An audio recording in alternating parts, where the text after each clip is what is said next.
안녕하세요. 숲속 책방입니다.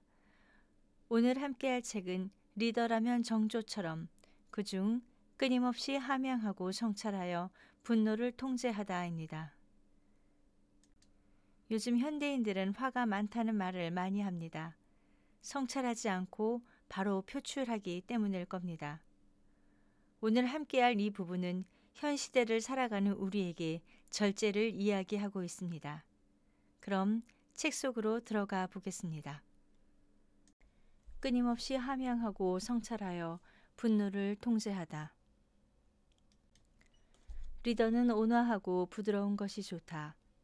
갑작스럽게 화를 내거나 타인에게 자신의 감정을 고스란히 드러내서는 안 된다. 어려운 일이 있더라도 그것이 어렵다고 이야기하지 않고 기쁘다고 해서 드러내놓고 기뻐하는 것도 바람직하지 않다.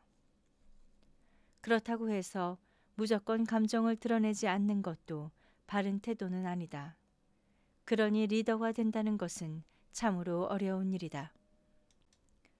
정조와 같은 리더가 되기 위해서 우리가 깊이 배워야 할 것이 바로 마음을 다스리는 것이다. 잘 알다시피 정조는 11살의 어린 나이에 아버지가 죽는 것을 보았다. 그 한이 가슴 깊숙이 배어있기 때문에 그는 평생을 고생했다.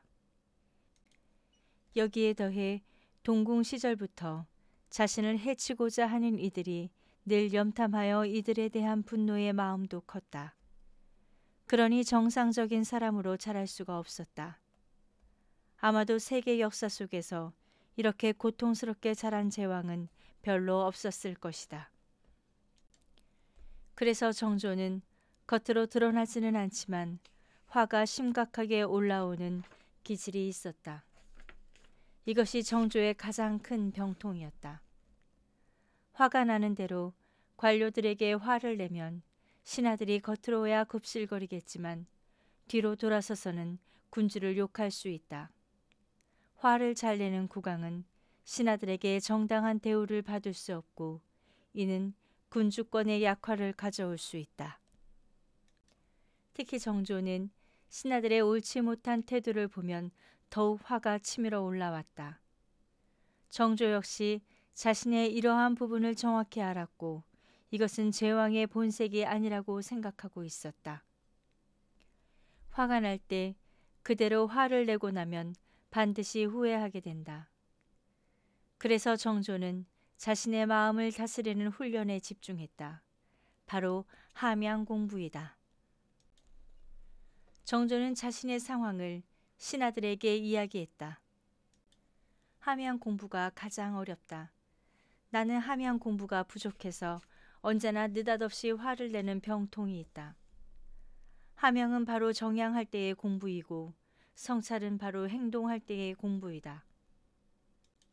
그러나 본체가 확립된 뒤에야 행동할 수 있는 것이므로 학자의 공부는 당연히 함양을 우선으로 하여야 한다.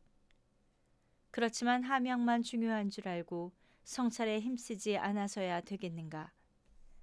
그러기에 덕성을 존중하고 학문을 하는 것 중 어느 하나도 버려서는 안 된다. 정조는 함양 공부만이 아니라 자신의 삶과 자세를 성찰하는 훈련도 했다.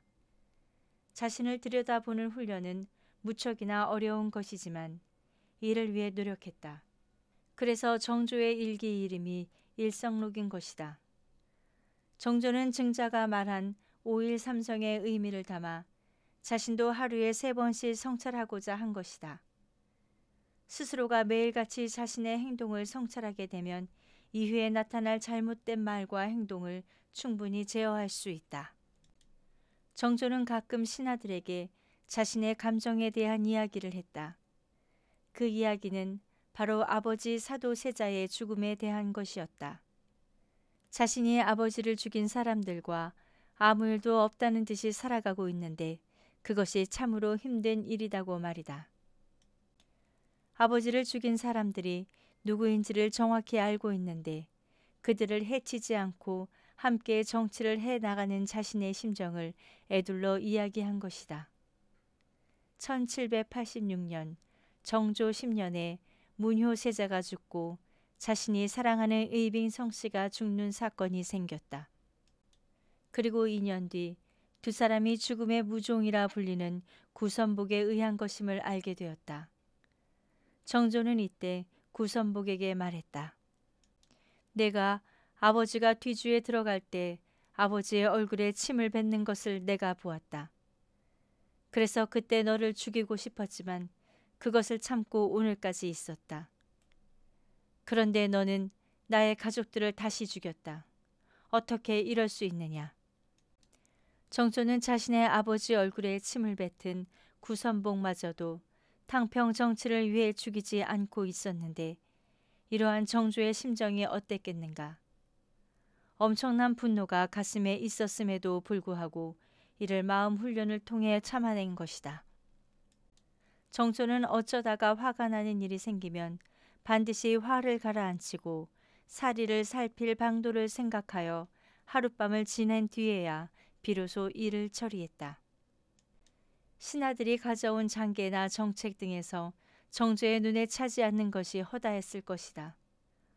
너무도 눈이 높은 국왕이었으니 신하들의 학문적 수준이나 백성을 위한 정책이 미흡해 보였을 것이다. 그러면 분명 화가 갑작스럽게 나타날 수 있었다.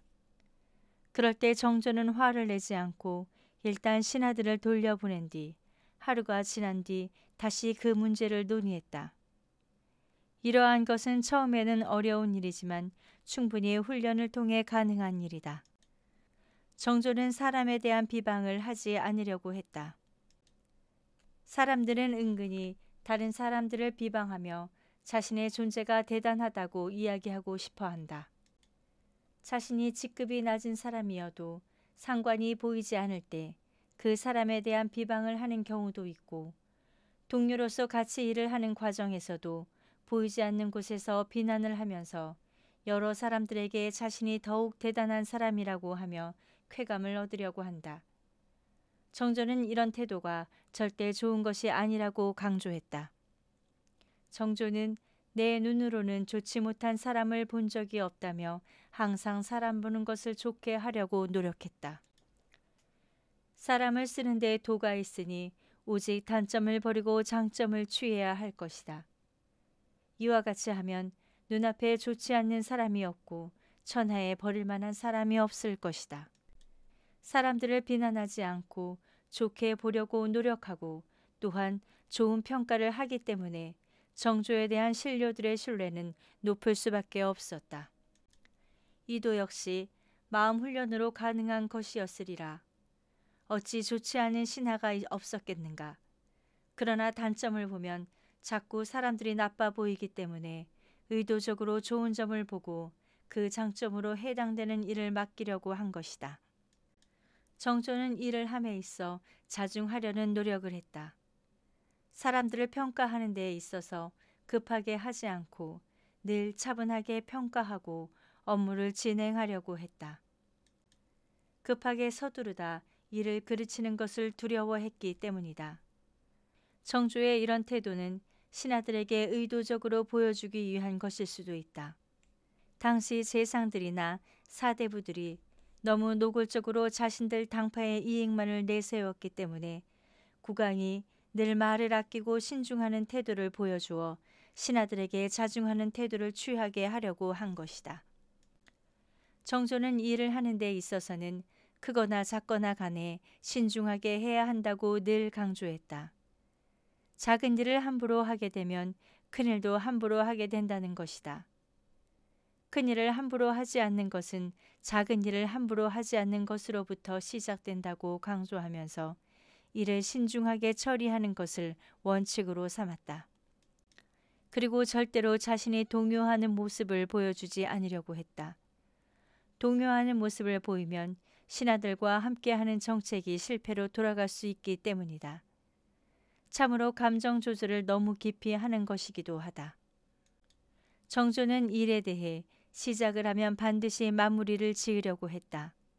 심지어 글씨를 쓰거나 오락하는 것까지도 시작만 있고 끝마무리가 없던 적이 없었다. 군주가 이렇게 해야만 신하들이 따라하기 때문이다. 정조는 자신의 속마음을 드러내지 않는 훈련도 했다. 속마음을 쉽게 드러내다가 죽음에 처할 수 있다고 생각했기 때문이다.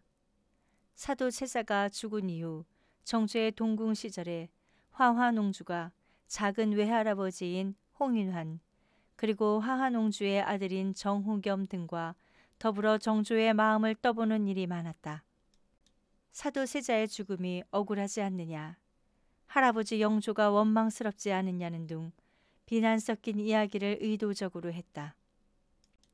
이때마다 정조는 할아버지 영조가 국가를 위해서 한 일이라며 자신은 어떠한 분노도 없다고 대답했다. 만약 자신이 감정을 드러냈으면 아무도 그들에 의해 죽음을 당했을 것이라고 홍제 선서에 남기기도 했다.